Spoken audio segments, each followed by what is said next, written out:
Night Vision.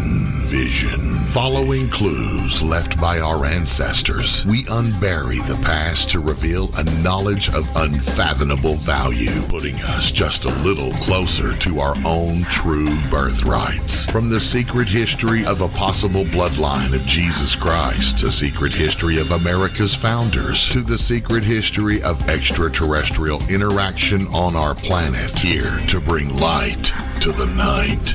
Your host for Night Vision Radio, Renee Barnett. Good evening, everybody. Welcome to Night Vision. Glad you could all be here with me tonight, and I'm glad to have the particular guest that we have tonight for more reasons than one. And you guys who've been listening know that for the last, I don't know how many weeks, if not longer, I've opened the show with sending out condolences to families who've lost loved ones from COVID, to families who've lost loved ones from gun violence and many other things. And tonight I'm doing the same thing. I'm giving condolences, but I'm also accepting them because I lost a very, very dear friend. A lot of you know Gloria Amendola, author and intuitive. She's been one of the most repeat guests on Night Vision. Sorry, I'm a little bit emotional, so I'm reaching for my words. But she suddenly passed away last Sunday, or on Easter Sunday, just unexpectedly, suddenly, shockingly.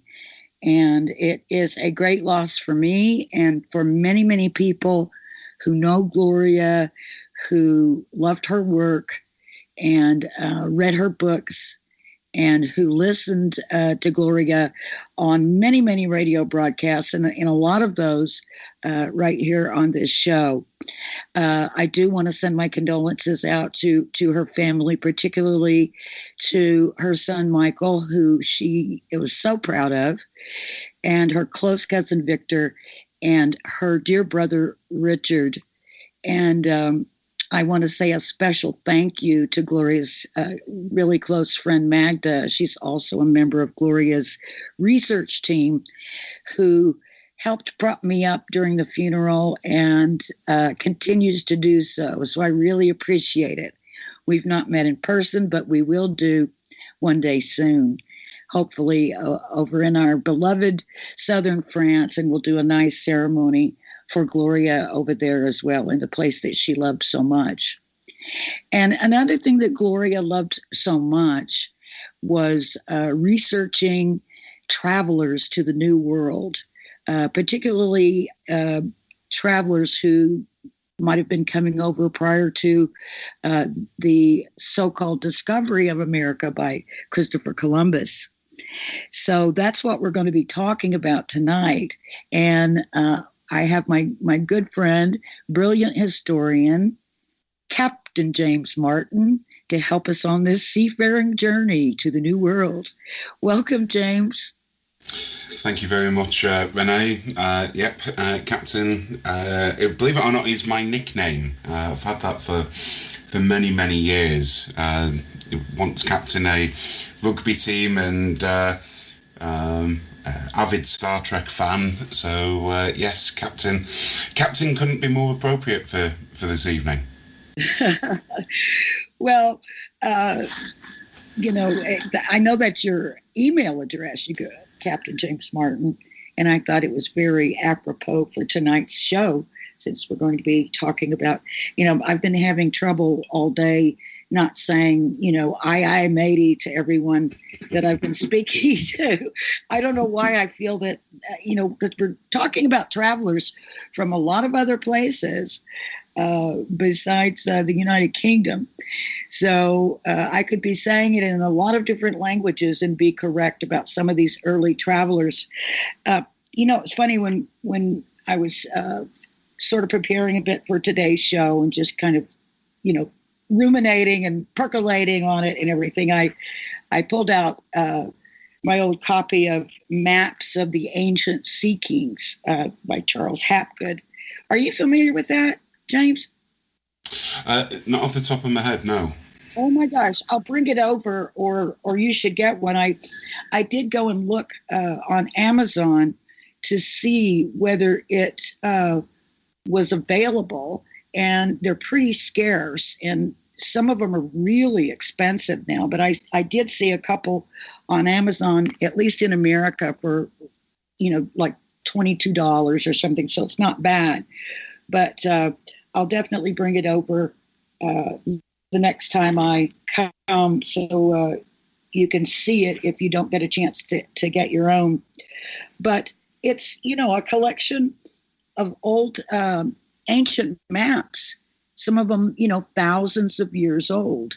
And, the implication being that there were advanced civilizations who were obviously travelers and who mapped out all the continents, including Antarctica, on some of these ancient maps.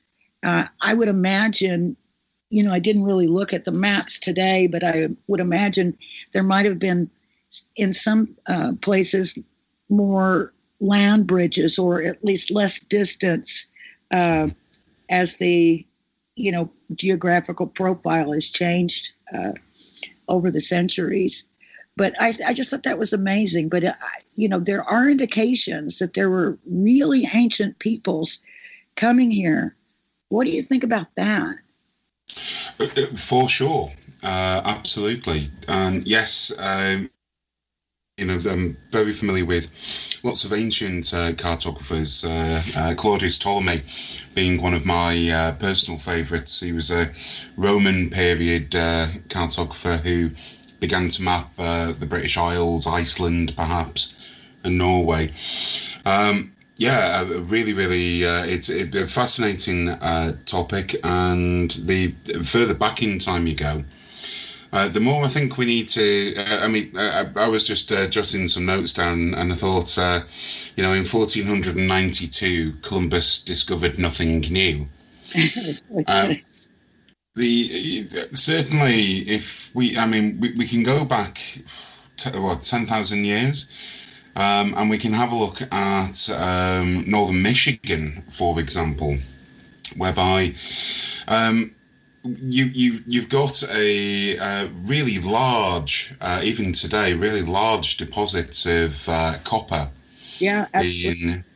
In especially around the Upper Peninsula of Michigan, Isle Royal, around that area. And what's missing from there is around 750,000 tons of copper. And, apparently nobody knows who the miners were. The Shapiro oral legend claims that there was a white race who once visited, and they had to drive them out to stop them from taking stuff from the land. Who those people were, that really is up for question. We know that amount of copper is missing, and it just so happens that it's as I say, roundabout, not quite 10,000 years ago, but in the period of 3,500 years ago, perhaps, where in and across Europe you have a arms race. You have we're in what's known as the Bronze Age, bronze, an amalgam of copper and tin. And the huge problem that we've got is there's not enough copper in Europe, no, in fact in Asia, for the amount of bronze that we've got. You mentioned Asia, because now have I completely lost my mind, or wasn't there someone who made some Chinese connection to that northern Michigan copper mining area? And wasn't that also, there's also a lake there that has some pyramids at the bottom that they, have gotten on camera, and that have to be very ancient, and who knows who created those. But am I completely out of line with that Chinese connection? No, there's lots of ideas about the Chinese cultures getting to the Americas, potentially even mining some of that copper. It's not a theory that I particularly accept, but it's not to say it didn't happen. Right, but I mean, I guess I did hear that somewhere. It just didn't come out. Ethers, I might be sure, but yeah, that's really interesting. And I mean, there does seem to be certain places that where we see, stone markings and things that definitely are from long, long ago. Now, whether they were brought here later and just dropped somewhere and giving the appearance that those peoples had been here at that time. I guess that's possible in some cases with smaller items and coins and things like that. But where we have huge things like, for instance, the Heavener runestone in Heavener, Oklahoma, certainly that's not something that was brought. That was something that was done there, and I guess has been dated as closely as it can be to around, I think, 1021 or something like that. Well, I think just from the outset with this, what we've got and what we should remember is who discovered America. Well, actually, there are already people there. So what we're really referring to, I mean, the population of the Americas arrived. Now, there is a theory that they arrived via the Bering Strait, the so-called land bridge theory, but there may be some other ideas now coming through genetics, of all things, that might be demonstrating that people actually sailed over from Africa directly, and through other methods. I mean, if we go back to the last glacial period, where you have an increase in the amount of ice, glaciers,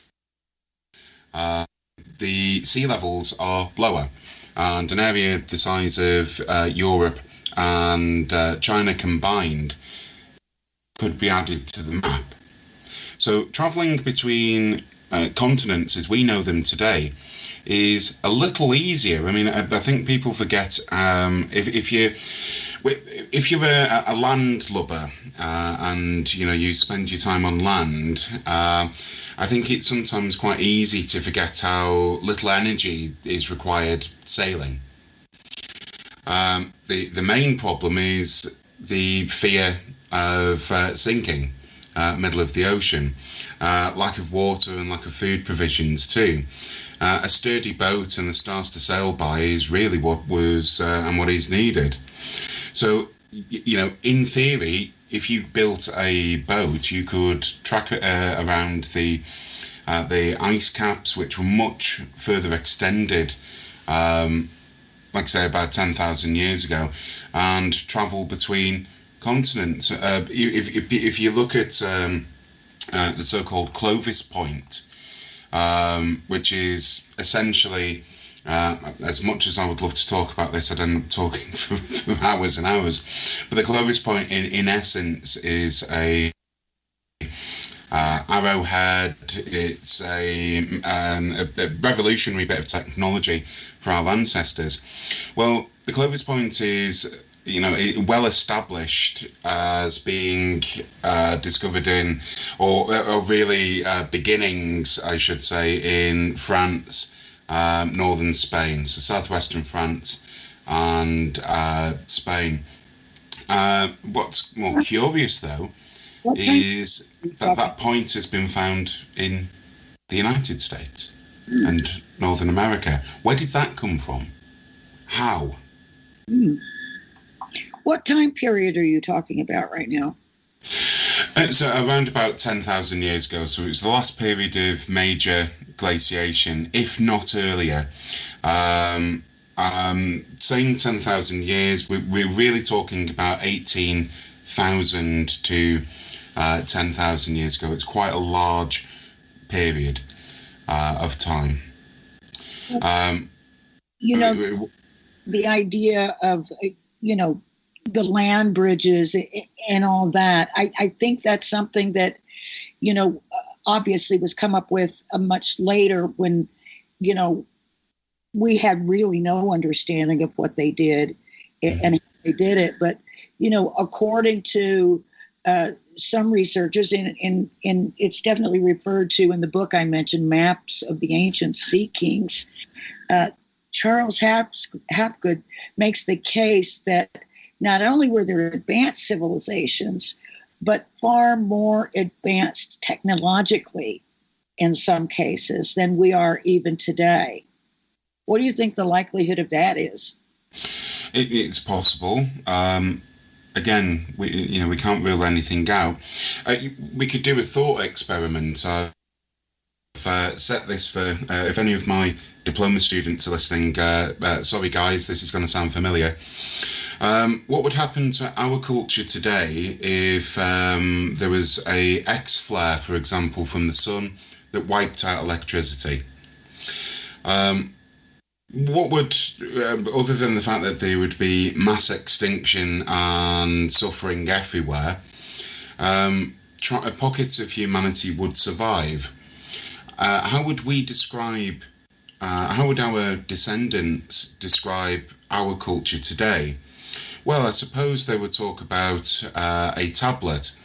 Their mum and dad, would have told them about these devices that had access to information, could play music, videos. These tablets were learning. The information came from the air, the sky. The descendant, the child would then repeat the story. Well, a tablet, that gave information, and then their descendants would repeat the story, and essentially what you have is an oral history describing perhaps an origin of a religion, but actually a sort of historical idea. 2 points really. If we're talking about an advanced civilization in the past, firstly, the evidence that we have for it is mainly through an oral tradition. We do have evidence that there was travel between continents. The Solutrean hypothesis, for example, suggests that hunter-gathering, the hunter-gatherer culture spread to the Americas and Canada, North America, perhaps into South America. The Clovis points I've just spoke about, have been found in the States. There's DNA evidence of unexpected links between Europe and North America. We could talk about haplogroups A, B, C, or D. I'm not going to. If we then come to the notion of an advanced culture, there are, of course, I don't want to repeat old ground. I'm sure people listening into this will have heard, to the point that they're falling asleep, I think, ad nauseum, of the theories and, the fact, really, that each major religion, belief system, culture, oral history around the world talks about a great flood.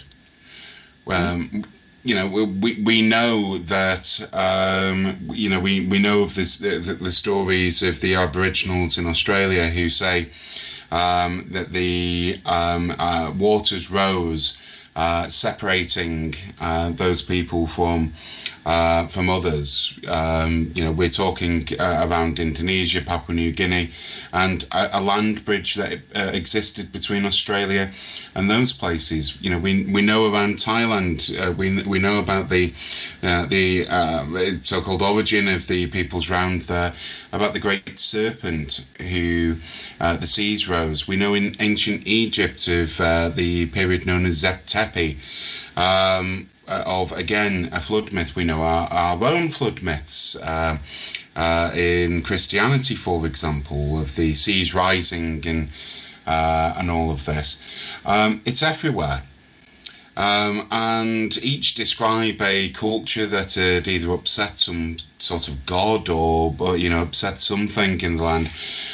That is an oral history, in my view, that dates back to a period where there is an event that occurs most likely in northern Canada, which was heavily glaciated. Put in another perspective, potentially a mile of ice sitting above what would eventually become the pond, or the ponds, the small lakes, really, in comparison. You call them the Great Lakes. But all of this ice suddenly melted, most likely due to above ground detonations of perhaps an asteroid or something large enough that had enough energy to begin a rapid period of melting. There's been stories that have gone around that those advanced peoples, sort of blew themselves off the map with some of their technology. You're talking about an event like an asteroid or something like that. Mm-hmm. But could it have been a man-made event? Well, it's possible. I mean, we're talking about the event I'm, of course, referring to is the Younger Dryas. It's possible. The particular isotopes that have been found in ice core, which suggest a asteroid. It's certainly not a comet, but something that detonated. Perhaps didn't hit the ground, but detonated above. That's relatively common with any objects coming from outer space. It could very well have been something man-made. Of course it could have been. The one thing that we can say, none of us today were around at the time. So we've got to look at evidence. Here's how catastrophic this event was for the Earth. I shared some information with a report some friends were involved in, academics who were looking at the Younger Dryas event. I shared it with Tim Wallace-Murphy, who was around at the time. I emailed, although he never got back to me, Graham Hancock with this info. He may have received it through other means, I don't know, but we're talking about a mile of ice melting. This is in thickness above ground, a mile, melting within a period of, well, perhaps less than 20 years. Some reports have suggested perhaps 5 years. Wow. Some perhaps even 5 months. And all of that water carved its way out. If you want to look at the Gulf of Lawrence, if you want to look at some of the river systems, what's left of that melting is the Great Lakes. And in comparison to that mile of ice, it really is a small puddle, or a pond, really, in comparison. All of that water, all of that fresh water, straight into the seas, sea levels rise. Europe, China, an area the size of that, wiped off the map rapidly. Now, we talk about, I tend to have a view that if someone mentions the words Atlantis, I tend to run a mile in the other direction. Now, you notice I did not mention Atlantis. You didn't, but I did. Way around it, but I didn't. Does that mean I have to run away from myself? But look, here we have a story that says an advanced culture was wiped off the map by a great flood. So, are we talking about an oral history? Are we talking about a lesson that we should learn? A lot of Greek philosophy and a lot of the stories told around this time is about learning lessons. And perhaps, as I say, come back to the thought experiment. Electricity is wiped out. Well, the political and economic and social situation, if you had plans that evening, they'd end in a hurry. Our reliance on electricity day to day is immense. Refrigeration, travel, you name it. And that's suddenly not there. What would the descendants of the survivors be saying about us? That we didn't learn a lesson? We contributed perhaps to raising sea levels. We were perhaps greedy. We didn't take care of the planet. You could look at the myths and the stories around Atlantis and many other things, and perhaps entertain the idea. Well, maybe there was a culture like ours that didn't learn, and when something happened, whether it was something man-made, something from outer space, we're vulnerable to both. Perhaps those stories are about teaching lessons from the descendants. Who knows? Yeah, absolutely. Absolutely. I know everyone is always anxious to hear about the Templars and about the Vikings. And we are definitely going to be getting into that very strongly, particularly in the second hour. But I thought we would start a little bit earlier on in the chronology and just kind of look at all the possibilities for who might have been here. Now, do you have a particular idea of, besides the people that were already living here, who was the first to hit the shores of the Americas? Yes, my sense is, certainly my view is that in Europe, where you have the Bronze Age, and if any listener wants a great mystery, please do look up what's known as the Late Bronze Age collapse. Egypt is invaded by a mysterious group called the Sea Peoples.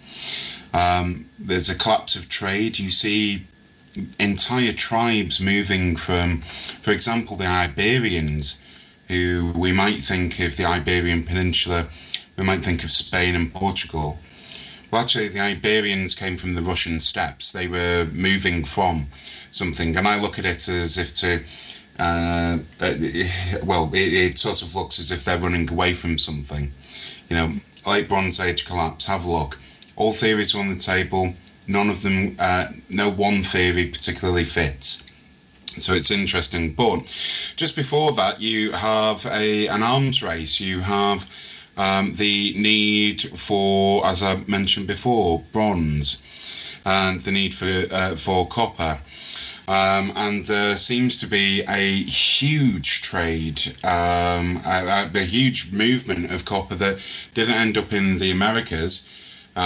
Where did it all end up? As I said, the amount of bronze that was that's been found and was used in Europe, certainly at the time, we can't account for the amount of copper, nor in fact the purity of copper. So if I were to stake my claim, who discovered firstly, I would suggest it was the European peoples around, as I say, around 2000, 1000 BC. And I think after that, I'd have to say the Phoenicians. Mm-hmm.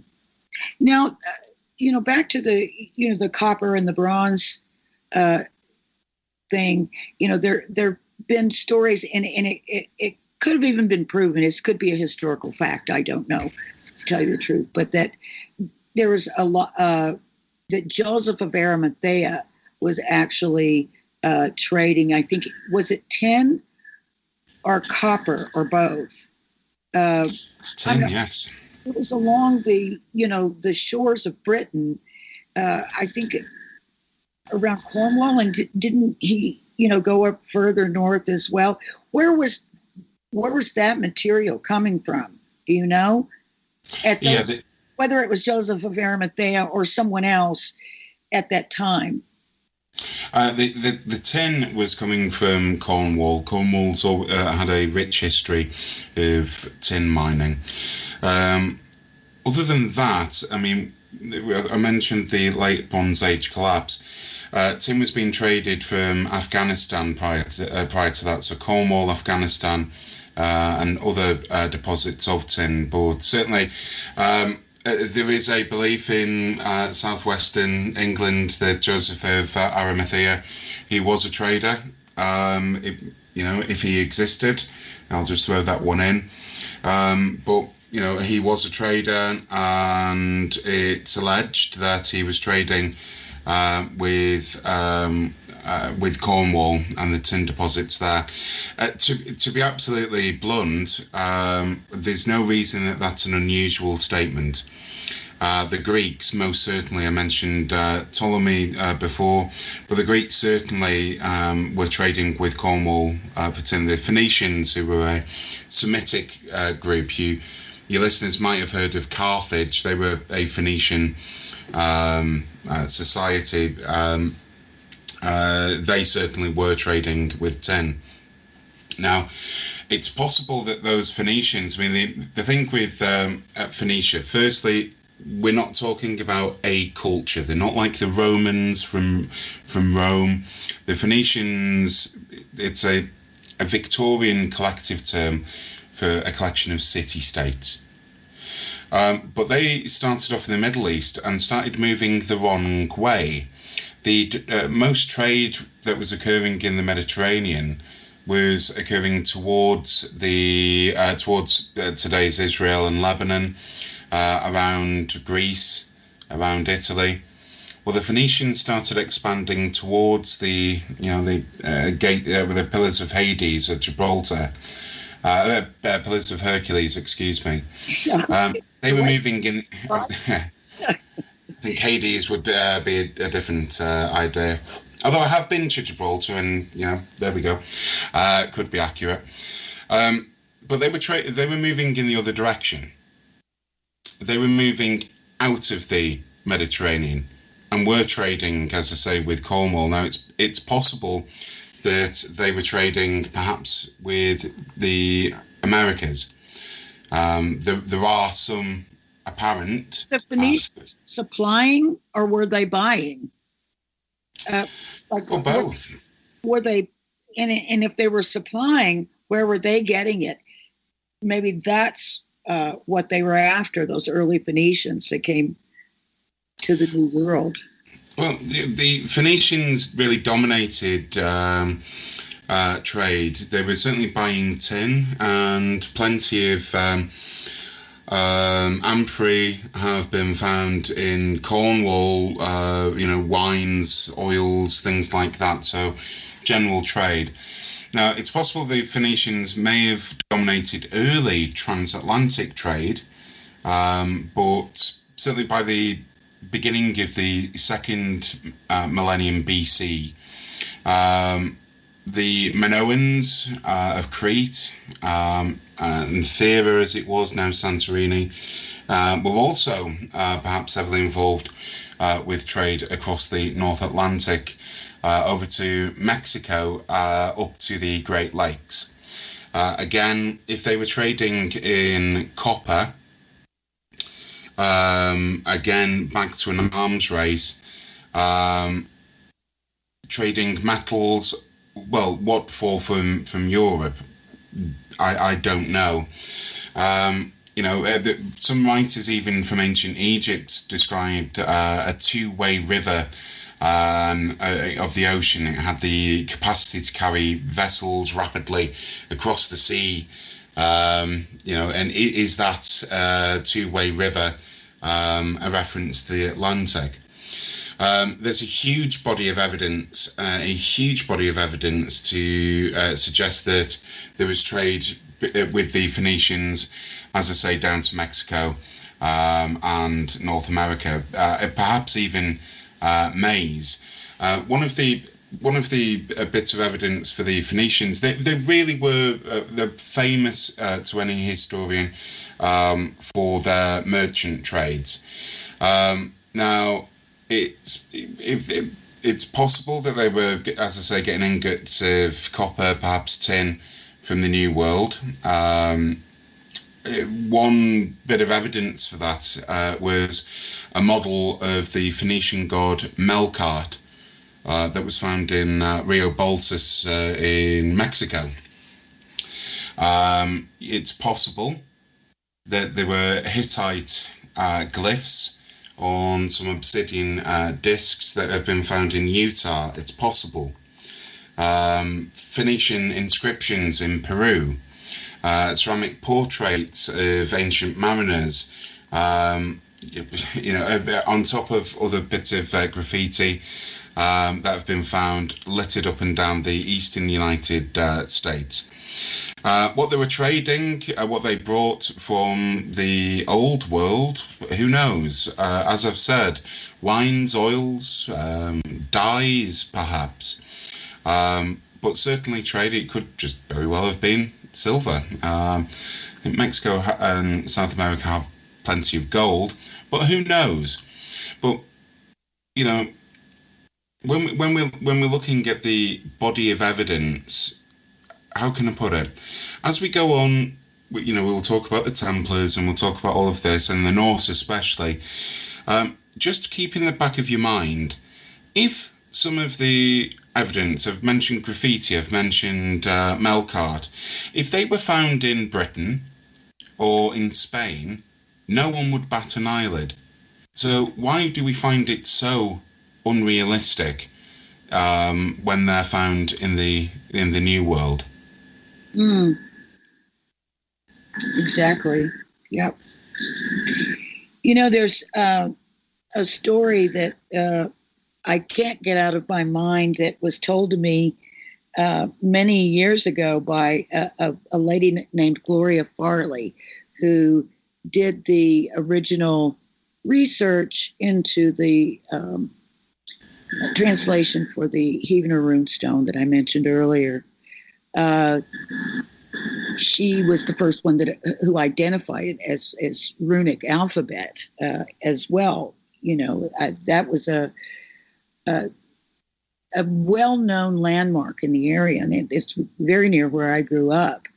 And I used to go in the summers and spend time in Heavener with friends, and we would go out to Runestone Park and climb all over the runestone.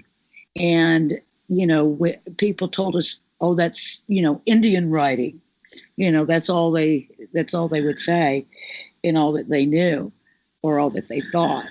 And of course, now it's all glassed off. You can't really get to it or touch it because even though she was laughed out of the room when she came out with that explanation, later on, of course, it was confirmed. And she did live to see the day when her research was accepted after she had been completely ridiculed over it.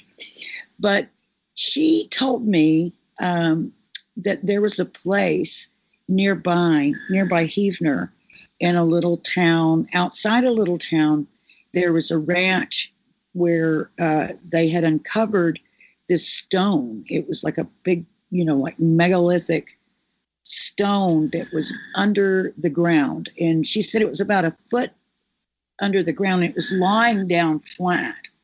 And they began to uncover it. And she said there was writing on it from a lot of different languages, like Chinese, Egyptian, and, different languages. Well, the lady that owned the farm or the ranch got panicked for some reason, and she ended up calling the sheriffs on Gloria Farley and her team, and she told them they were grave robbers because her husband was buried on the property, even though she had originally been given permission. But I'm not sure what happened with that, and I'm sure it's still there. There was one point several years later when I reached out to a man who was assisting Gloria in her research, and I called him up and I mentioned that, And he got very, kind of defensive and kind of freaked out and wanted to know how I knew about that. And he didn't give me any information, but I've always wondered about that. And I always thought, of course, something like, Rosetta Stone or something popped into my head, but I'm wondering what would be something like that? What would be an explanation for something that had all these different languages on it? Well, Rosetta Stone popped into my mind. It could be anything ranging from an agreement between peoples right the way through to a hoax. Yeah. The reality, the basics of this. If you're an American, your heritage is either Native American, slave, refugee, or immigrant. That's it. Mm-hmm. So, was this, is this native? Is this an idea that, we could go to the one extreme, which would be has an intuitive, shall we say, been channeling other languages from around the world. Not something I would subscribe to, right the way through to has someone, logged online or had someone read through a book and carved something. There are a lot of hoaxes out there. There are. The one thing I would say is there is an academic arrogance when we talk about pre-Columbus. It's often dismissed as ridiculous, yet despite evidence in front. Now, I don't know if the stone. I'm familiar with the Heavener stone. I'm not familiar with the stone that you're referring to, but yeah, it could very well be a codex to translate between languages, an agreement, a hoax, something like that. Maybe it was a visitor's book, sign in here. Could be, yeah. Trust pilot of, the medieval period, who knows? Yeah, well, it certainly predates the internet, so it would have been pre-World Wide Web, I'm not sure when exactly she uncovered that, but I think it was some years before we spoke, and that was at least 20 years ago. So I would say, it would have been an older hoax, but it didn't necessarily have to be an ancient hoax or an ancient find. But it certainly sounded really interesting, especially because it was just, this little place is out in the middle of nowhere. It's like, why? And who did it? And, what is it? Even if it's a hoax, it's interesting. You know what I mean? Yeah. Well, it could just very well be graffiti. Could be graffiti, don't you? That's in France, I guess. Some of the best graffiti going, for example, in the Orkneys, where we've got the famous Skara Brae. In the Orkneys, that's extreme northeast Scotland, set of islands. You've got Viking, Norse period graffiti. I can't repeat what the graffiti is. It is, whilst I'm amused by it, if you've got sensitive ears, go look it up yourself. It's incredibly vulgar. But there's Norse graffiti in the Hagia Sophia in Istanbul, up in the sort of rafters, if you will, and you get this sort of idea of these Norse, perhaps Christian, perhaps pagan, just bored of a church ceremony, with the Eastern Roman Emperor, going on a bit too long, and it's clear that they got bored and started graffitiing.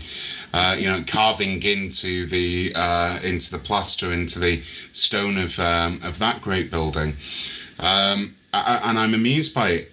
let's not rule that out either. It could be that someone has, been bored on a camping trip.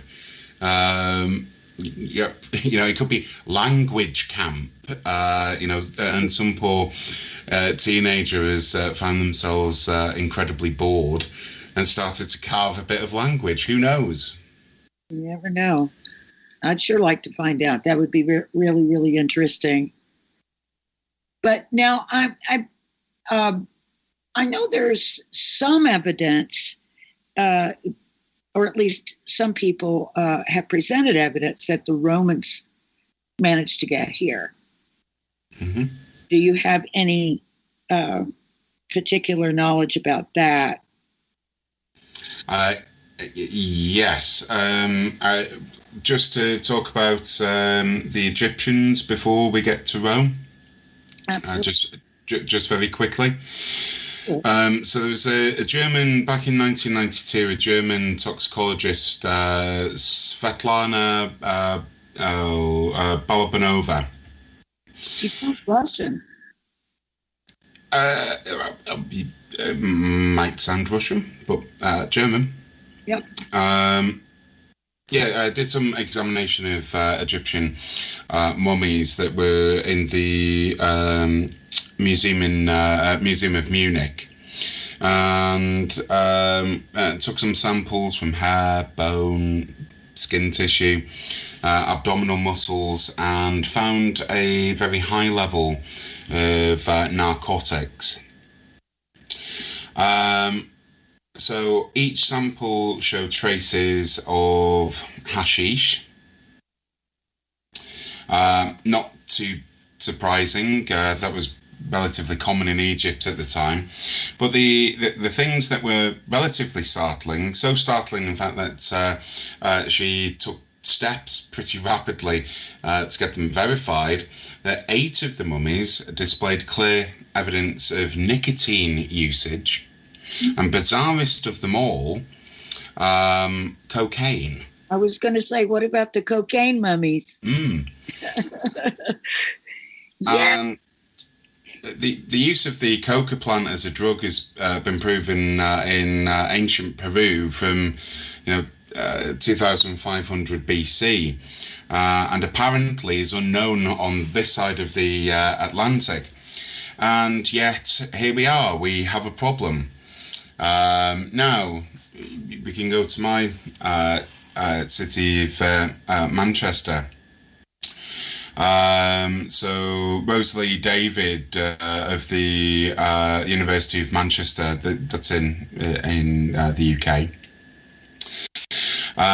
found so a totally separate country, found in 1996 similar tests.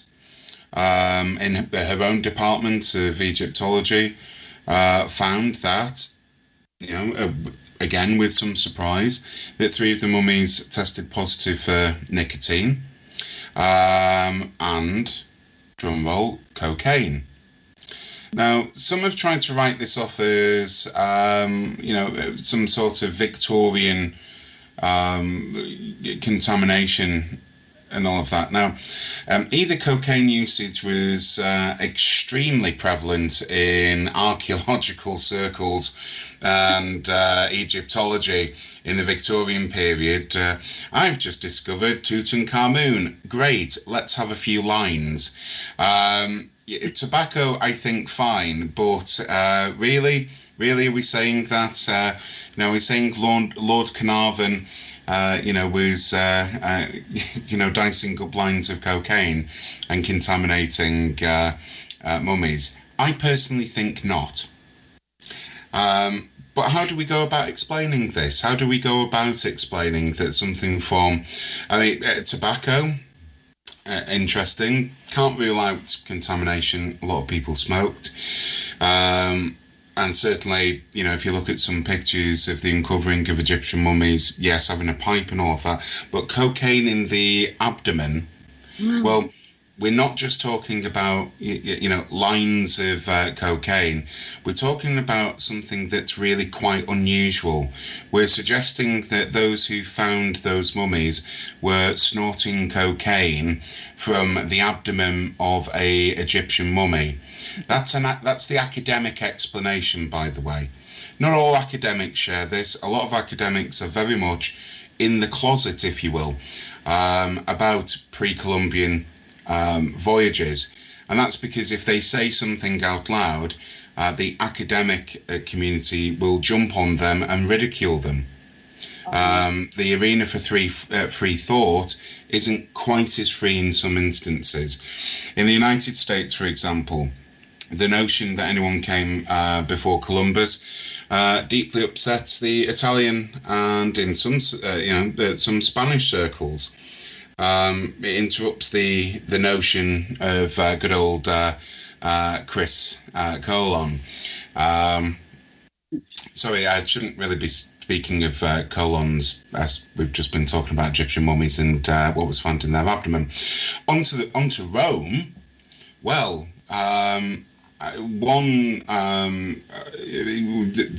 the go-to person for Roman discoveries in the New World is Robert F. Marx.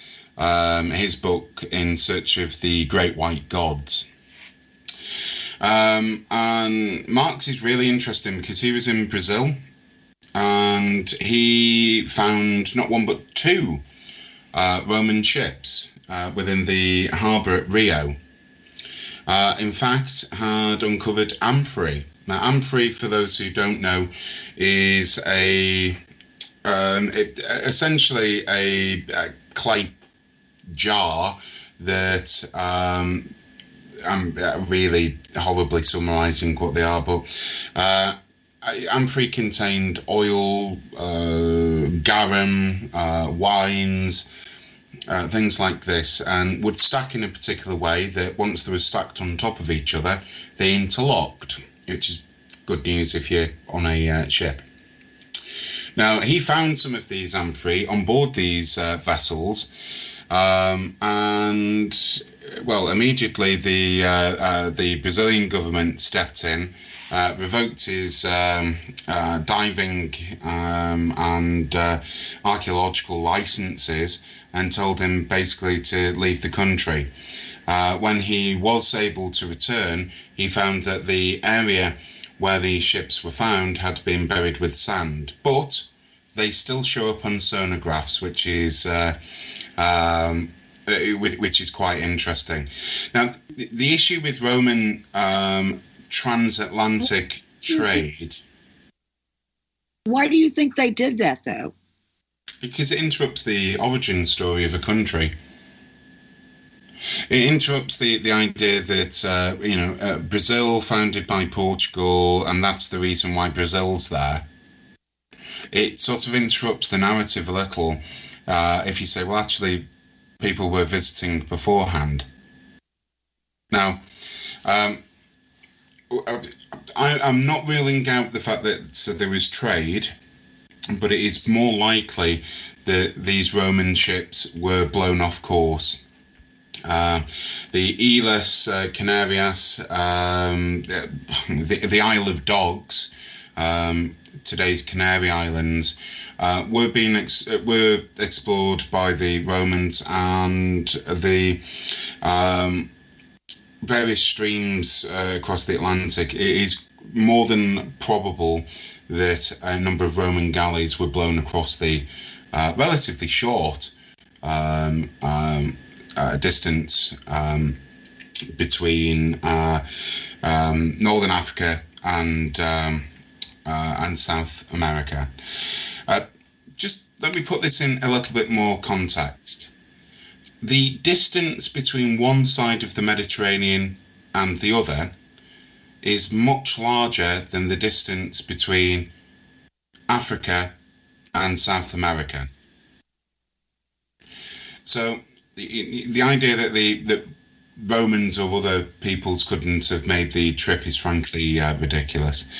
But yes, like with the pre-Columbian stuff, in the Americas, in the United States, excuse me.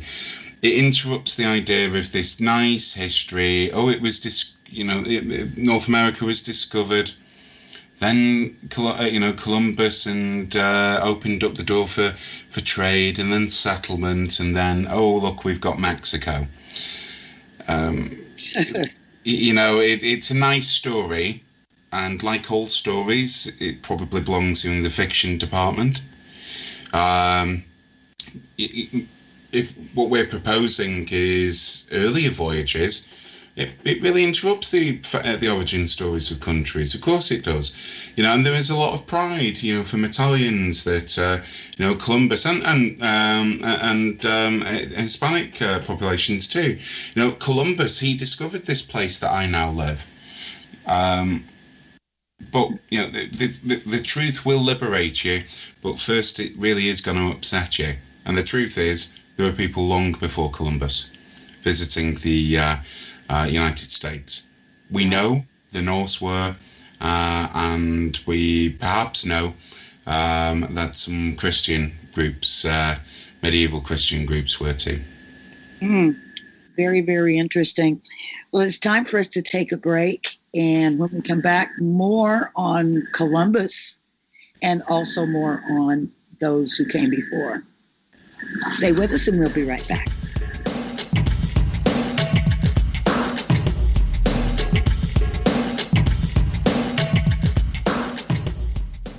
Folks, this is very important information. What's to be said about CBD? AncientLifeOil.com. Our CBD is made from hemp and has 0.003 THC, which means this wonderful product won't get you high, no matter what amount you take. What does CBD do for the body?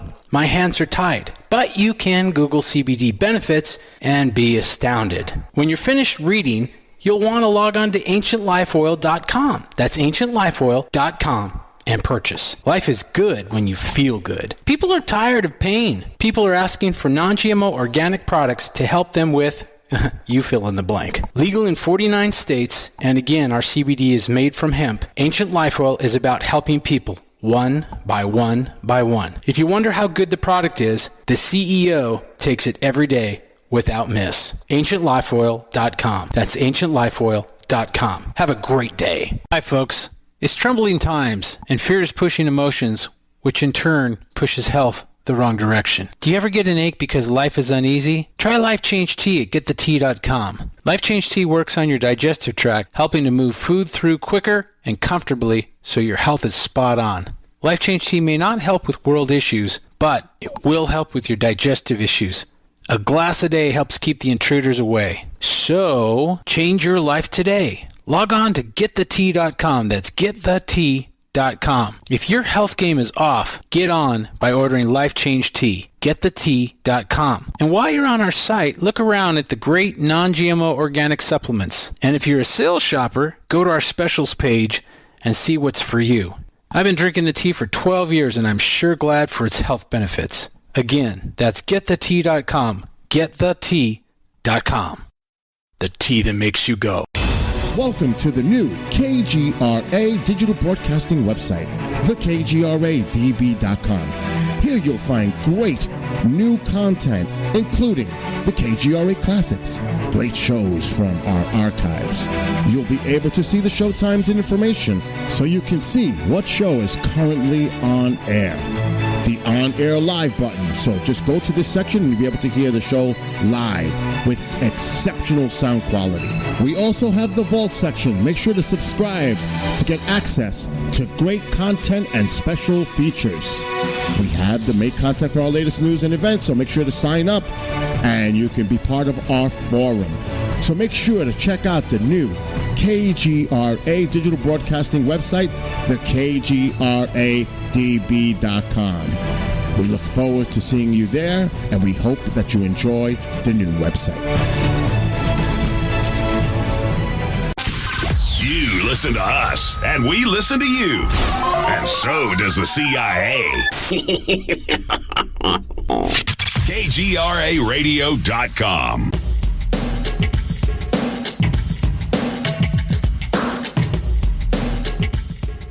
Welcome back to Night Vision. I'm your host, Renee Barnett. We're talking with Captain James Martin, our resident historian, about pre-Columbian travelers to the New World. And just want to mention again that this show is especially dedicated to my late friend, Gloria Amendola, tonight, because this is one of her very favorites. In fact, she was just completing another book, and I know that her family is going to be releasing that book for those of you who are interested, but there's a lot about the pre-Columbian travels in that new book coming out. And speaking of books, one of the reasons that I wanted James Martin doing this show tonight, other than the fact that he's my great friend and support, and who I thank very much for your attention to me over the last week or so.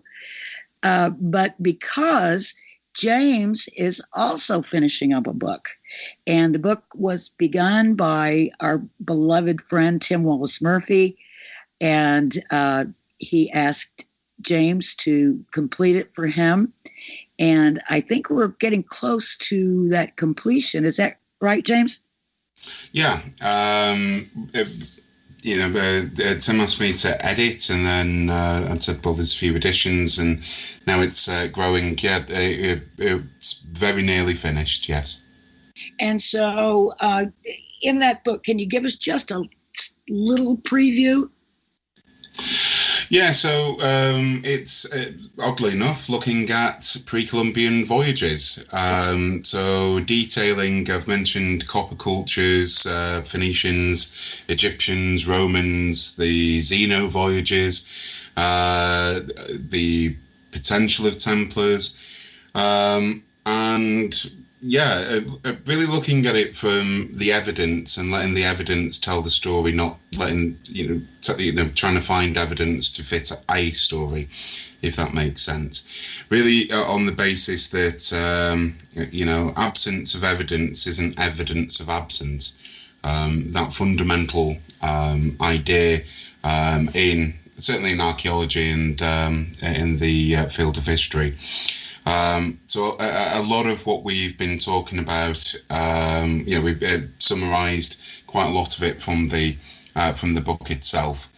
There's plenty of things in there. So I know we've been involved in a show looking at a particular murder, Lizzie Borden, but actually some of her, it was her great aunt who discovered a skeleton in armour, as it's called, in the 1830s, 40s. She makes an appearance in the book as well as to who that skeleton in armour could potentially have been. That's right. Yeah, that was exciting to stumble across that in our research for the Lizzie Borden murder story. Just looking into some of the background and the families, and the same thing when we worked on the show on the Conjuring House. That really dug up some interesting history of the people that were the original owners of the property, the Arnolds, and some of the connections were just amazing. And I don't think anyone's really done that before in some of these stories, gone way back to see what was in the background, who they were and who they were connected to, and what might explain some of the things that later happened, either crimes or strange activity. But it's really interesting when you start digging what you will find. But, talking about, the potential, as you said, of the Knights Templar being here, there certainly were travelers coming over around that time, and later people that would have been probably connected in some way to the Knights Templar. But what is the evidence, if you know any solid evidence, that they actually were on our shores? I'm in terms of direct evidence, there is little. We, for example, haven't found a. We haven't found anything that says, in graffiti, for example, Templars were here, or anything like that. But what we do have is certainly from anecdotes right the way through to potentially some carvings that are very interesting.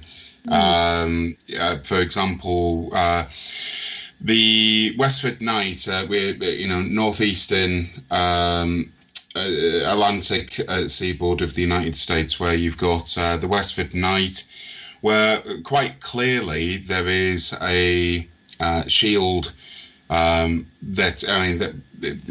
Westford Knight carving itself is incredibly weathered, and yes, you would expect to see something that weathered. The weathering is consistent with being left sort of outdoors for 700 years.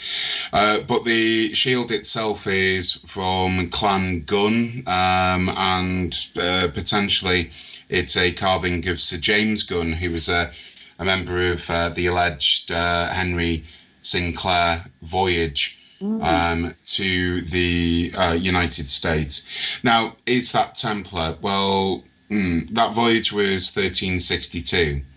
That was some time after, 50 years after the Templars were disbanded. Now, are we talking about a legacy of the Templars? If we were to say the legacy of the Templars, I think I would be settled with there's a lot of evidence. If we're talking about the Templars themselves, as in when they were going around being Templars, knights and all of that, perhaps there isn't anything quite as concrete. Right. But, we've talked about this a lot, about, the Templars, being disbanded, but were they really, certainly there were those that went off to different places. But did they really stop being Templars? No. Oddly enough, a book that I'm still, as you know, just concluding some more research in is, what happened to the Templars afterwards. It wasn't a case of the French king says the Templars should be disbanded, and then the Pope, agrees, and then blah, blah, blah, 5 years later, everyone stopped being a Templar. Of course, they carried on. In Portugal, for example, they continued. Their orders were copied and pasted, really, from the Templar orders were copied and pasted and put into a new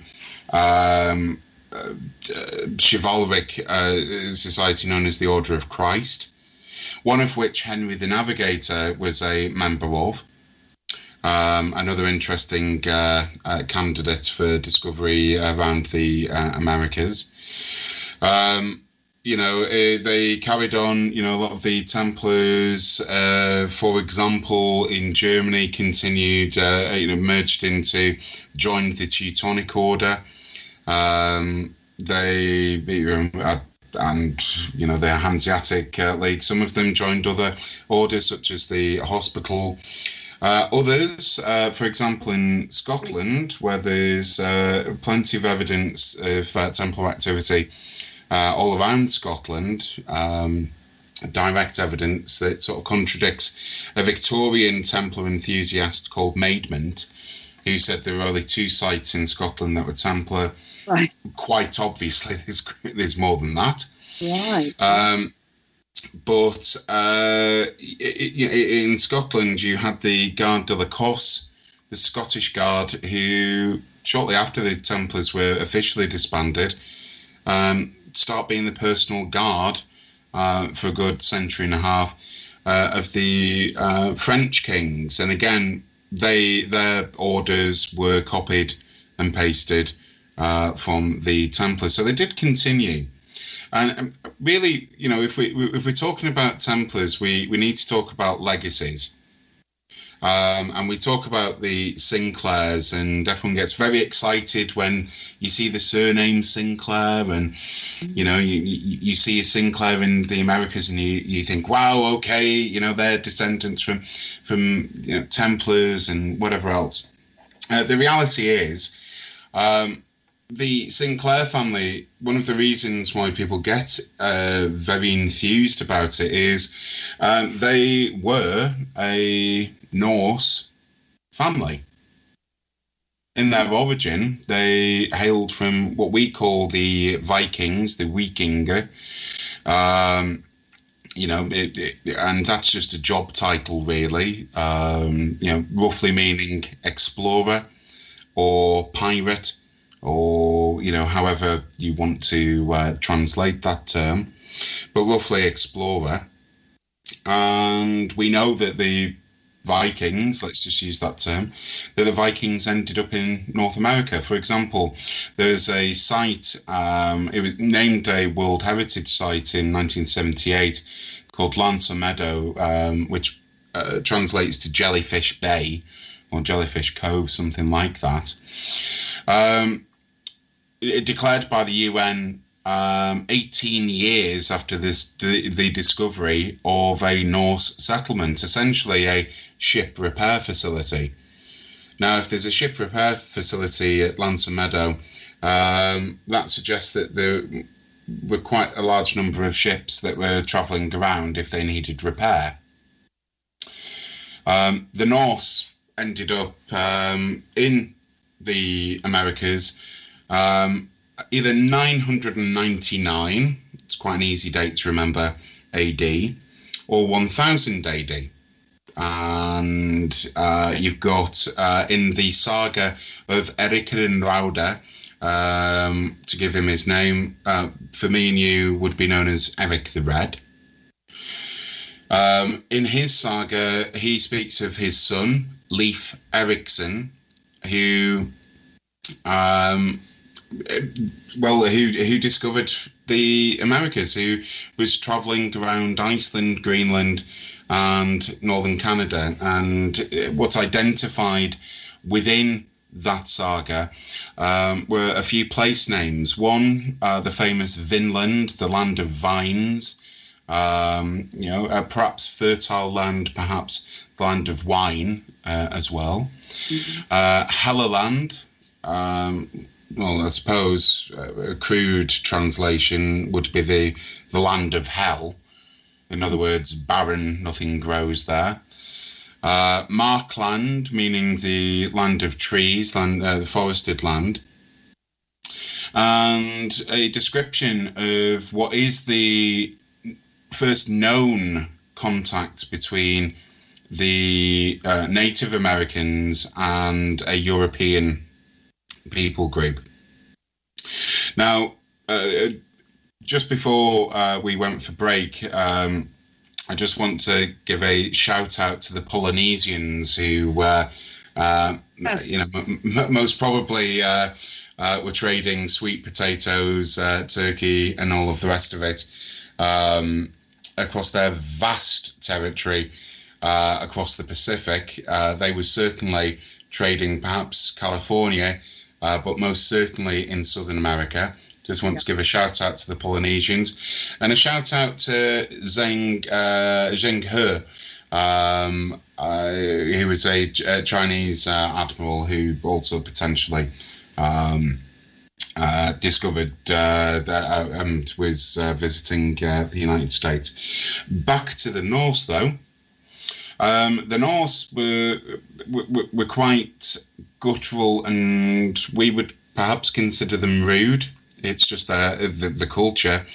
But they called the natives of North America Skraelingar.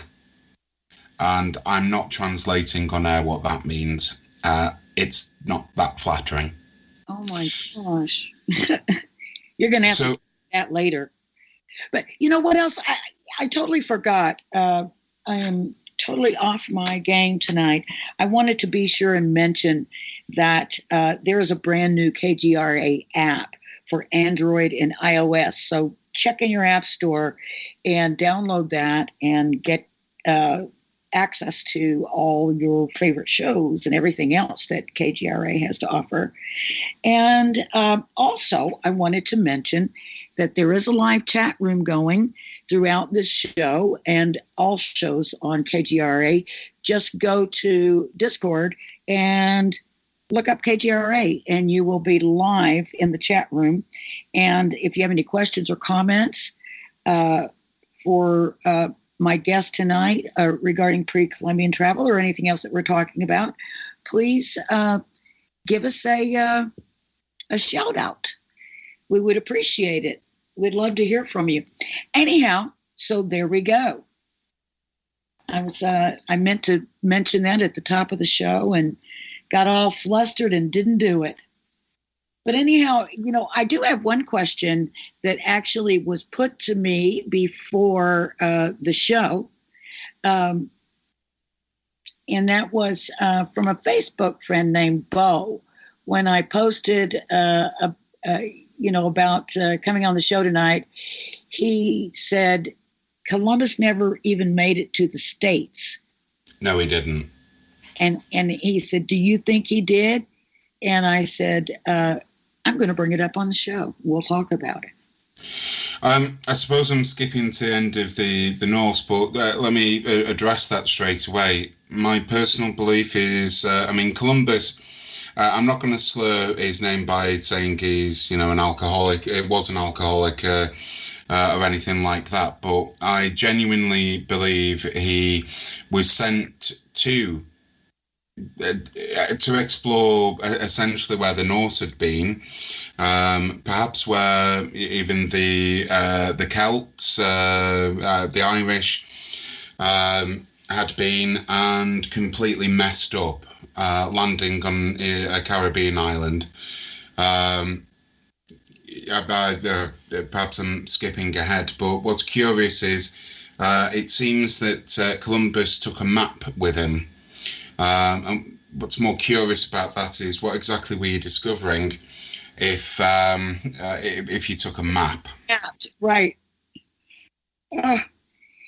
That's who got together and decided, okay, we're going to give credit to Columbus, because I know that there were others, from Britain that, at the time people knew had been here. So how was it that it ended up that Christopher Columbus got the credit? Well, what's going on at the time in Europe is you've got a period of there's food scarcity in some places. There's issues with harvests. There's we don't need to go into what people were trucking into rivers. But there were issues, and almost certainly it was known that, let's go back to the Celts. So we're talking around the 600s. We know for sure that the Celts of Ireland, perhaps Wales, but certainly of Ireland, you could look at the voyages of St. Brendan, who describes some very interesting things like floating crystals, perhaps icebergs, and rotten smells of eggs, clearly volcanism. So it's possibly ends up in Iceland. But we know that there were religious communities, for example, and some of the the Faroe Islands, across Greenland, Iceland, etc. That's from the 600s. So Greenland technically is in North America, so we could say, well, actually it was the Celts. But coming to Columbus, look what's going on at the time, 1492. Well, what's going on in 1492, I wonder? Well, the remnants of the Moors have been booted out of the Iberian Peninsula. The crowns of Castile and Aragon have merged for this new country of Hispania. And it seems to me as if they said, well, let's have a big send-off and let's put Spain on the map by discovering something that people already knew about. What you've got afterwards is quite a lot of retconning. So you've got, Elizabeth was, oddly enough, the Tudors came from Wales. So she starts suggesting that, whether it's her directly doesn't matter for the purpose of the argument, but that Prince Madoc Ab Owain of Gwynedd discovered America. All that is. I mean, there's such little evidence for that. But what it is, he's saying, well, actually, we had claim to it first. That's what's going on. And you find with then a lot of European countries, it's, well, we discovered it first. No, Spain didn't, discover the United States, nor were they the first of the Europeans that we know of to land there. Columbus landed in the Caribbean. But why did everybody just go along with that story? I mean, I can see why Spain would have done it, but why did everybody just go, oh, okay. And it's for many years, it was a national holiday. We've thankfully changed that some years back to Indigenous Peoples Day instead of Columbus Day. Why are we celebrating that guy? The title of the book, as I say, that Tim started, edited, added, and continued to add to, is called "They Didn't Come to Conquer." Well, the difference between Columbus and post-Columbus and prior, is, well, one was pre-Columbus. You could talk about religious settlements, hermitages and all of this. You can talk about trade, the Norse trading, perhaps timber, perhaps other things with the native population. It's one that's based upon trade and ultimately a lot of respect. You only need to look at the complete damage that has been caused to the native populations by not just the Catholic and other churches in terms of their own culture, but also then the settlement. The one thing Columbus did change is settlement. So Spain starts looking for gold and ends up collapsing its own economy. It's stealing so much gold from South America and other parts. But the difference is Spain started to expand. Essentially, since the collapse of the Roman Empire in the West, you went from very small kingdoms to larger kingdoms. Christianity looks at one point in the so-called Dark Ages as if it's going to just collapse entirely. Paganism is back. You go through a period of religious reconquest in a way. Then you have the expansion from the small kingdoms into larger territories. Essentially, Europe begins to get back on its feet. And from those larger territories comes the idea of empires, of conquest. So Columbus and the period afterwards, we can say really was the next sort of age of empire, where it's about land and territory and basically stealing natural resources from other places for the benefit of an individual kingdom or empire as it would become. That was the real shift, resource plentitude. So in other words, after Columbus, they did come to conquer. Yes. Absolutely. Yeah. So the pre-Columbian travelers, you said, they were coming to trade. And, I know we don't have a lot of information about their interaction with the various tribes in America, but I know there has been some, and it sounds like there's some, pretty nice stories about interactions with the Europeans who came over, and giving of gifts to each other and things like that, and sort of agreements made. Is that how you see it before Columbus came, and then everyone thereafter decided they just wanted to take over? I don't think that the Vikings, the Norse, were skipping on ropes singing Kumbaya as they approached the natives. I just think the real difference is that of conquering and taking territory. Yes, there were nice stories. Yes, there's certainly, if we look at the Sinclair voyages, as we will do shortly, the interaction seems to be born out of respect, but certainly the Vikings were no less cruel than their Christian victims, and yes, perhaps the difference of plundering churches and monasteries might be replaced by their other traits, such as being traders.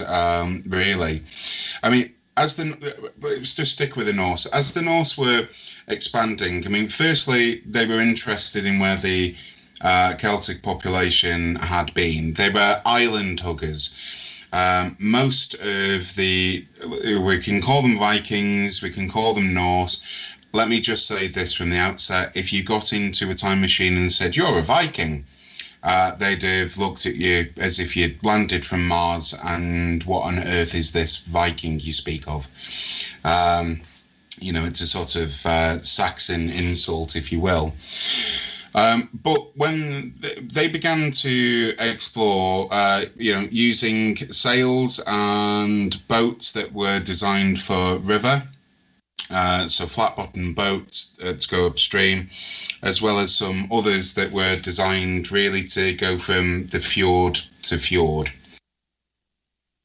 So essentially, when the Vikings are travelling, they're never more than a few days away from land. So if you look at how they travelled, if you were to look on a map, you can look at Norway and Sweden, Denmark, and firstly, they travelled eastwards, heading towards Constantinople, today's Istanbul.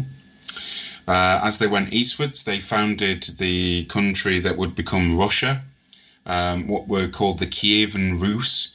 Rus means rower. So here we go, little tidbit for this evening. Russia means the country of people who can row, as in row a boat. Westwards, though, the Norse, the Vikings, whatever you want to call them, settled Normandy, who later invaded England famously, but they travelled across the islands. So from Norway to the Orkneys, in large parts of Scotland, you're closer to Norway than you are London. So to the Orkneys, never being more than a few days' travel away from land. They used to carry ravens with them, in memory of one of their gods, Odin, who gives us, by the way, our day Wednesday, Odin's Day. And they'd release the ravens. If they came back, there's no land. If they didn't, land. Or if they came back with twigs and other such things, let's go in that direction. They were using rudimentary and yet sophisticated crystals to navigate as a rudimentary compass.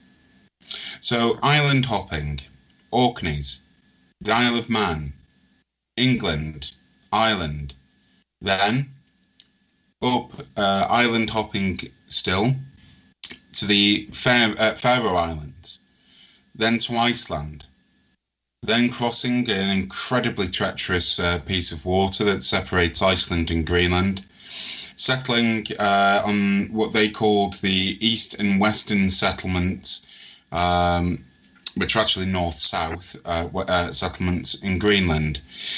They named Iceland poorly. It won't surprise anyone that they didn't get many people volunteering to settle in Iceland because it sounds a bit cold. So a lot of the inhabitants of Iceland came from Cumbria, perhaps even as large as 80% of Icelanders come from Cumbria. Another story, but just interesting to note. And from Greenland, which they called Greenland because it sounds better. Land of Green, which it was. It was slightly warmer back then than it was today. Still, I wouldn't really have enjoyed wintertime there. But the key problem with Iceland and Greenland was there's no trees. They'd felled them all. So how do you repair boats? And that pushed them into North America. Markland, why would you name something? Why would you go out of your way to name something Land of the Trees? There's another tidbit which actually I wrote about in my master's, which was this was an economics thesis, but either way, unicorns. Yes, listeners, I just mentioned unicorns. It occurred to me that unicorns started appearing in a way that we would see them. Unicorns have been around for many thousands of years, but in the way that we would think of them, seemed to be around the time of the Norse, and I just couldn't quite figure it out. I realised that owning the certainly, as today, but certainly more back then, around 1000 AD, was an incredibly expensive commodity. About 25 times the upkeep, 25 times and more the income for an average worker. So it was the rich and the powerful owned horses. Well, that's fine, and if you can raise them and do all of that, it could be you could prosper somewhat. Well, then enters this other beast that has wings that can fly away, and I thought, well, why is this? Then I realised, well, of course, you need to have an extra skill to capture this beast that can fly away, and with that extra skill, you can up the price. Plus, it also has ivory. Now, European ivory was coming from Nigeria, Africa. Then, all of a sudden, from 1000, you begin to see on the crest of Iceland, the unicorn. Scotland, if anyone of your listeners is in Britain, have a look on a pound coin. You'll see one of the national animals of Scotland being a unicorn.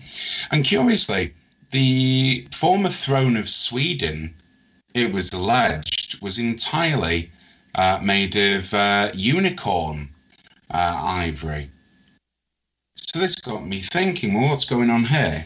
Whoa. Well, as it turns out, it wasn't a unicorn. I'm sorry to disappoint you all, but it was in fact another beast called the narwhal, which is found on the eastern seaboard of the United States and within Hudson Bay and around that area in northern Canada. And the Norse were expert whale catchers, and they were taking the ivory. That gives you, once you have trade, then you have the basis for some either settlement, but certainly sustainability. So it's just interesting to note. Go back to the Orkneys, though, and a group of Vikings who would later be called the St. Clair family after a village in France. They were settling on the Norse Islands, the earldom of the Isles, Jarldom, to give it its Norse name, was the group of people we call the Sinclairs. They certainly would have known, the family, they certainly would have known about the voyages to Iceland, Greenland, and Vinland, and all of that. Yeah. We don't have a question from X Lady in the chat room, but we do have a comment. She says, no questions, just a fascinating interview. So thank you very, very much for that. We appreciate it very much. I know it pays to have smart friends, lady. I don't know who you're referring to. It's not me, but yeah, thank you very much. Thank you. Now, if we jump back to the Orkneys, so we've got this Jarl, Earl, in other words. The Jarldom of Orkney is ran. I'm not going into this story is a lot more in depth, and certainly more than we can cover in 2 hours. But you've got a Sinclair. They knew about the voyages. They understood how to get there. Just as the Polynesians didn't have maps, they used to sing. They used to have sea shanties, if you will. I'm not going to try and sing any, but they used to sing their directions. The Norse understood that if you went from one island to another island to another island, that's the way to do it. And they did have some maps. Perhaps one of them is etched into the wall in the basement of today's Rosslyn Chapel. Just a note on Rosslyn. Bear in mind the current chapel is at least dates to at least 100 years after the Knights Templar. However, there were previous castles in that area. So, okay, we've established that we've got the Sinclairs, and they are island hoppers, Vikings. If we need to understand the notion then of proposed voyages that came later, as I mentioned, 1362, the connection with the Templars, the Sinclair family certainly provided members of their family to the Garde de la Corse, and most certainly they were interacting, and some were Knights Templar. Now, if you think about that, what happens to the knowledge of these distant lands? Where does that go? Well, it'd be, just do some soul searching, listeners. Really, how difficult is it to keep a secret? And we might be talking about information about friends when we're talking about secrets, but imagine trying to keep secret a huge hulk of land. Where does Olaf keep sailing to? Why does it take him 2 years?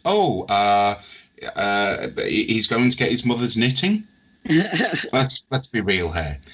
Of course, that information disseminates, and in fact, we know that the Pope was interested. I mentioned Greenland. As Christianity spread through Europe, I'm quoting one of the popes, name just escapes me, please look it up yourselves.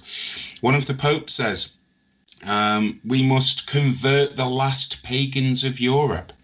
And he's referring to the people of Greenland. And in fact, he works with Håkon, one of the kings of Norway, and they send an expedition to try and find these Greenlanders.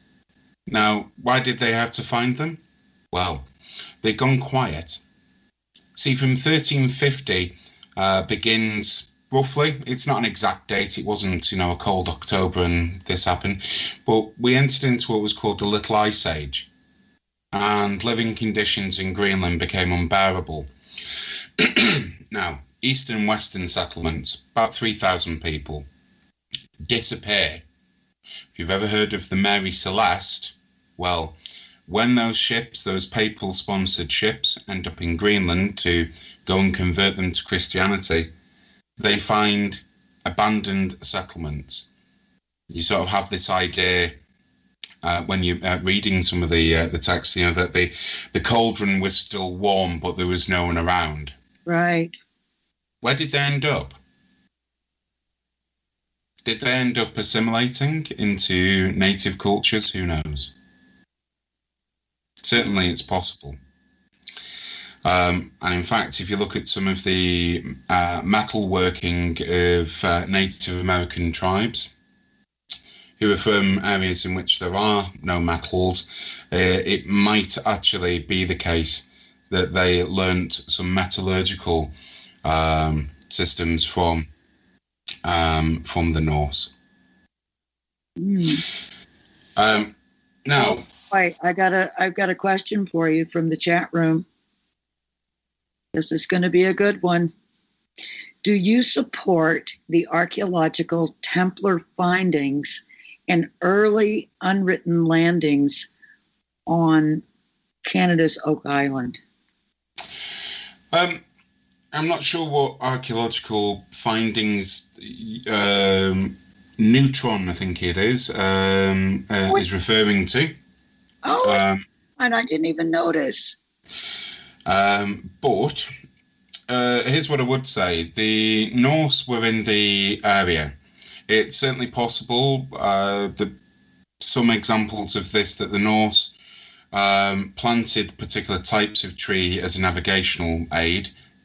It's possible. I suppose my thoughts on Oak Island are this. If there was anything buried there, it's not there anymore. It's moved. And stop short of digging up the entire island. I'm not sure what else. I don't think there's going to be some grand prize if there was something there. As for the Templars, well, we've mentioned the Sinclairs and their relationship with the Knights Templar, excuse me. And I've mentioned the eastern western settlements in Greenland. Where did those people go? Well, it's quite possible that the Zeno brothers, the brothers Zeno and Henry Sinclair, went to try and find them. And just a note, whilst we're talking about 1362, some heritage perhaps of certainly of the knowledge of North America may have prompted the voyage of Henry Sinclair, perhaps even earlier Sinclairs, over to the United States, the famous Kensington runestone. It's been a little while since I read runes, but I still do. It's a bit of a sad hobby of mine, but anyway. The translation of the runestone is somewhat problematic, but I would just say from the outset, I do not accept that one of the words is acquisition. Roughly, it reads that there are 8 goats, people from Gotland, now in Sweden, 22 Norwegians on a journey of exploration from Vinland, far to the west. We had a camp, 1 day's journey north from this stone. We were out fishing one day, we came home. We came back, I suppose would be better. Finding 10 of our men red with blood and dead. Ave Maria, save us from evil. 10 men nearby the sea, the Inn Sea, look after our ships. About 2 weeks voyage from this place, and it's dated 1362. Now, if we're talking about the Templars, let's be real. Most Templars were dirt shovelers. They were farmers. We talk about the knights and glorify them. Let's not forget the people who worked for them. But we must remember that a lot of the Knights Templar, and Templars generally, were illiterate. And the literacy, the ability to read and write, really was the ownership of the church and of monks. And it's possible that if the Kensington runestone is in fact genuine, if it was found in Europe, we wouldn't be having this conversation. But it's likely that they would the people who carved that were Cistercian. Now, my only problem with the Kensington runestone, the last thing on my mind if I came back and found most of the party dead would be to sit down and start chiseling. Personally, I'd be running. So this is where, if we look at it in a different way, which is, this is perhaps a ceremonial marker, or in fact, perhaps it's a note from a Sinclair voyage, perhaps, trying to find what happened to the settlements. I suppose, a bit of an investigation. What happened to those brothers of ours from Greenland, and all of this. Perhaps that's an explanation. You said it was almost, if it's authentic, it's almost certainly written by Cistercians, but wasn't there a lot, or at least some of the Templars that went and joined up with the Cistercians? Certainly on Gotland, yes. And I wonder, would they have been traveling together, possibly, or do you think that they would have been educated by the Cistercians? Both were most certainly true. I mean, the Templars were a monastic order. They were monks with swords. Not all Templars were educated, and we were, like I say, we're referring to a period after the order was officially disbanded. Now, if we're looking at this as, were the Templars looking for Greenlanders, or were they looking for something else? It's very curious for me that where the Templar connection is the alleged, I should say, Templar connection in the United States and Canada, it's all in the area of the proposed geography of the Norse Vinland, the eastern seaboard, New England, Newfoundland, Nova Scotia, around that area. It's funny how the relationship between the Norse, so from Lancer Meadows to where Vinland is proposed, which is New England, perhaps a little further south. We know of coconut fibres that have been found coming back to Neutron's Point on Oak Island. Coconuts, last time I checked, don't tend to grow very well in Canada. And I'm saying this as someone from Northern England. We don't have coconut trees, so if you're thinking of visiting Northern England for coconuts, please think again. I saw a Monty Python movie where they had coconuts. Yes, brave Sir Robin ran away. Yes, what a glorious film. It was. It really, really was. But yeah, it sounds like, I mean, with so many people coming over, it's just difficult to think how it could have all been suppressed. And certainly, like, if I have a copy of the maps of the ancient sea kings, which, many were ostensibly created thousands of years ago, certainly some of those families or some of those groups must have had,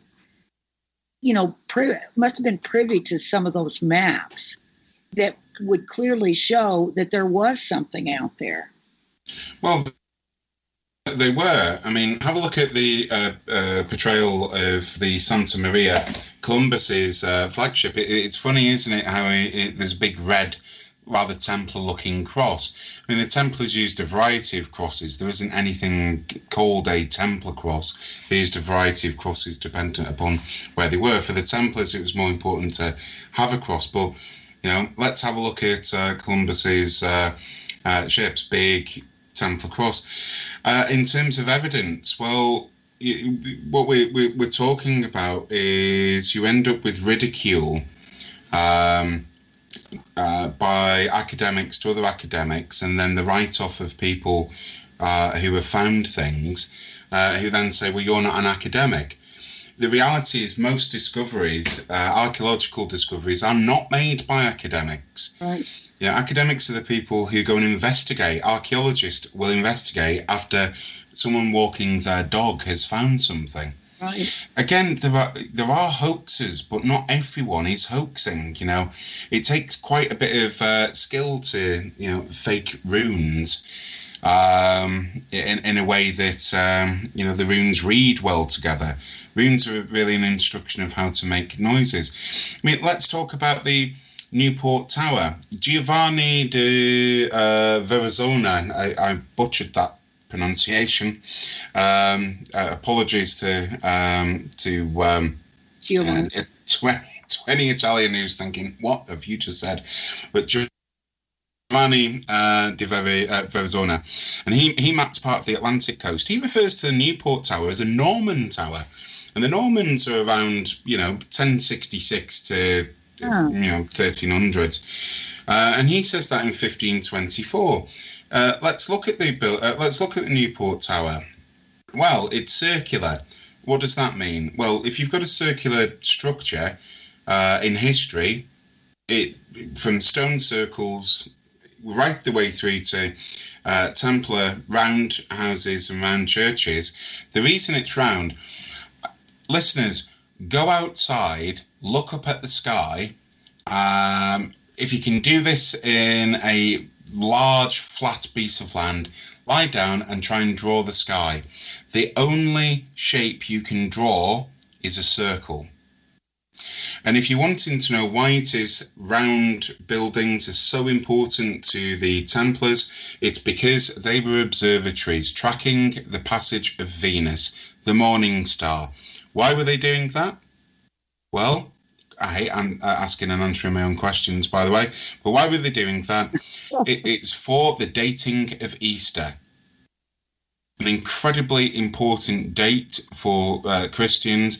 There were schisms in the church around the dating of Easter between Celtic Christianity, Orthodox Christianity, Catholic Christianity around the dating of Easter. So if you look at the, why is the number 8 important for the Templars? There are 8 pillars for the Newport Tower. Well, it just so happens that Venus transits differently 5 occasions over an 8 period cycle, meaning that the 8 pillars again help to track. Venus is showing on this period on this column. Therefore, Easter must be 28 days away, something like that. I could go into the astronomy in a lot more detail at another time. Yeah, and I just want to mention that the Newport Tower, of course, which you were referring to, is in Newport, Rhode Island, and many people associate that tower with Henry Sinclair, and but it sounds like others might have been referencing it as much older. So that's really interesting. But the one message I would I know that we're coming to the end. I don't know if there's any questions, but the one thing that I would say is it's not the Romans sent embassies to China. The Norse were in North America. The Templars, perhaps other groups were. It's discovery is one thing, but it's also speaking to the people who are already there. US and other academics should remember that we're examining world history and not some private fiefdom that is their sole private property to be dealt with as they wish. They need to remove the blinkers of prejudice and evaluate strictly but dispassionately all the evidence for transoceanic voyages, transatlantic voyages, and not just the few that we spoke about this evening. Above all, if they are to have a national holiday in the US, why not pick one that doesn't insult Native Americans so obscenely, such as Columbus Day? It's sort of akin to asking the Jewish people to celebrate Hitler. Let's celebrate those who came in peace and with good intent. Columbus undoubtedly does deserve to be remembered. And also with that, the devastating effects that the subsequent invasion set in train. He was a flawed human being, not a superhero. And to all Americans, you deserve better than that. Let's remember Henry Sinclair, the Zeno brothers, and the countless others who came to trade and not to conquer. Let's do. You know, I think we're just about all out of time. I could just keep talking about this forever. Bill gave me the warning sign a couple minutes ago, and I went, wow, I couldn't believe it was over. But we'll continue this conversation at another time and a lot more. We're going to be doing some special shows that we'll be uploading onto the KGRA website. And also anyone who might be venturing over to southern France, when travel is possible, I'm going to be there just as soon as I possibly can for a couple months. And James will be there too. If anyone's interested in any day trips or just asking us some questions about it, please get in touch. Take care, everyone. Thanks so much. Thank you for having me. Bye, everyone. I'll talk to you later.